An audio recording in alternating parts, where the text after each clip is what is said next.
Before we start, I want to mention that the content in these videos and the entirety of my channel are for entertainment purposes only. All the content is purely fictional and not related to real-life events or experiences. Viewer discretion is advised. I broke into the wrong house, and I'll never sleep again. I had done this 100 times, maybe more. Breaking into houses wasn't just about skill, it was about patience, timing, precision. That's how I'd survived for 2 years without a single arrest. No violence, no close calls, just clean jobs and easy money. That night was supposed to be no different. The mansion stood at the end of a quiet cul-de-sac, surrounded by a perfectly manicured lawn. No security cameras, no alarm system, just tall, imposing gates and a reputation for staying eerily unoccupied. I had watched the place for weeks. No guests, no parties, not even a single porch light flickering on at night. The owner had left for vacation a few days ago. This was my chance. I scaled the gate with practiced ease, landing silently on the stone path. The front door was locked, of course, but the side entrance? A simple pick job. Within seconds, I was inside. That's when I noticed it.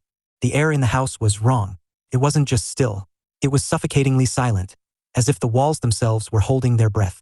No dust on the furniture. No misplaced objects. The entire place was pristine, too pristine.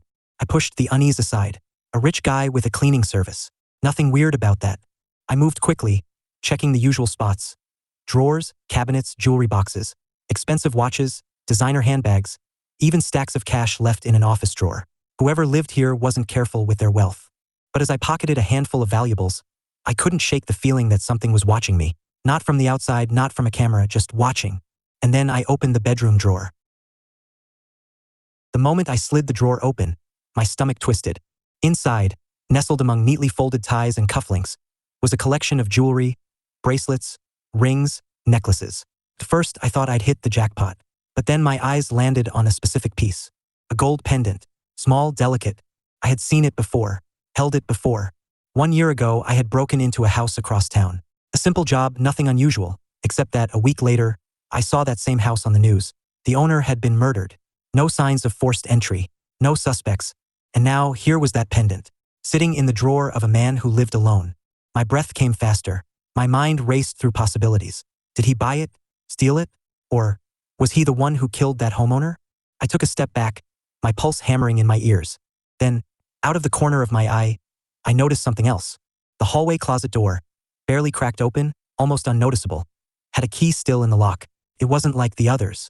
It was old, almost rusted, as if it hadn't been touched in years. Curiosity and dread warred inside me. I had to know. I reached for the key. The key felt cold in my hand as I turned it. The lock clicked. I hesitated. Every instinct screamed at me to leave, take what I could and get out.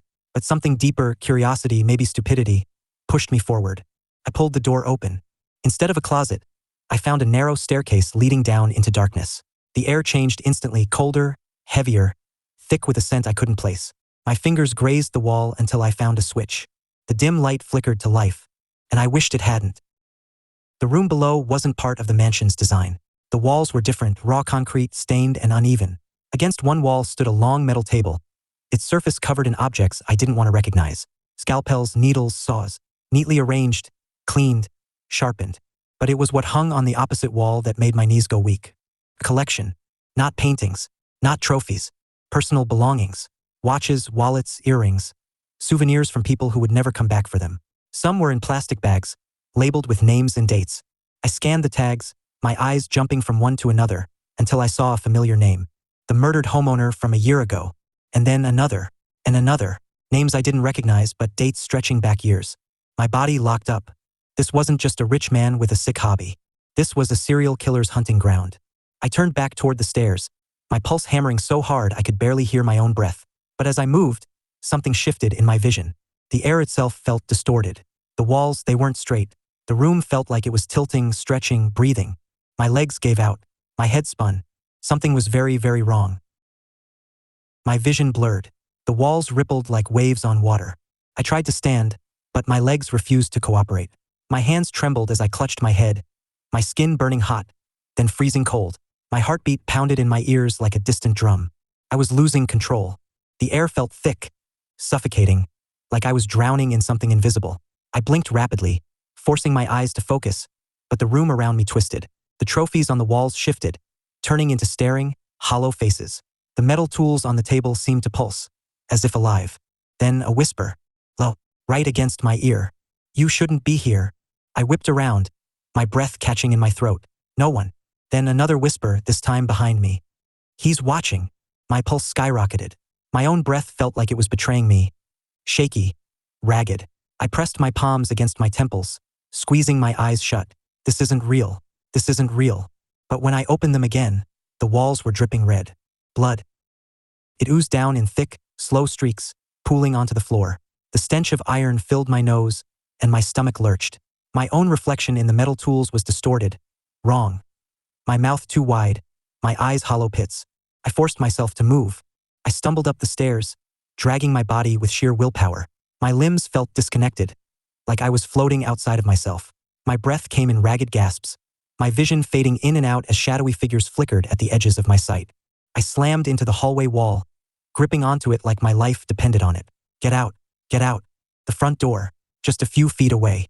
With the last ounce of strength in my body, I threw myself at it, ripping it open and tumbling into the cold night air. I hit the ground hard.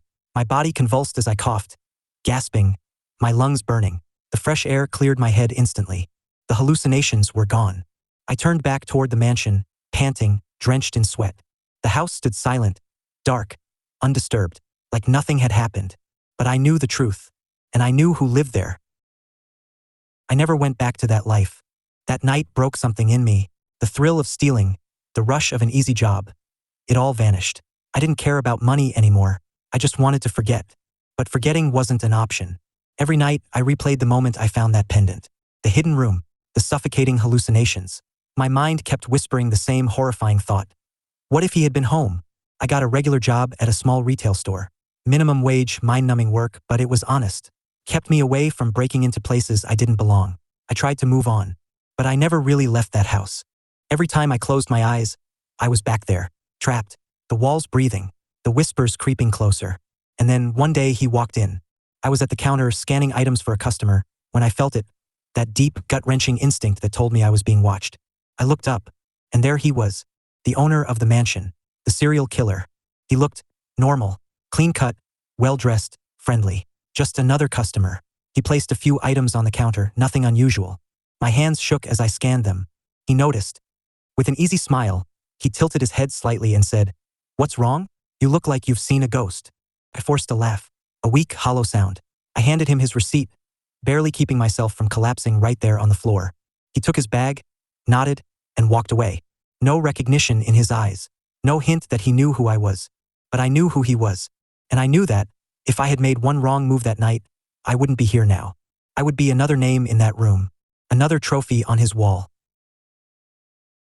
Thanks for watching. If you're interested, I'll be uploading more videos like this in the future. Leave a like and subscribe to my channel so that you won't miss any.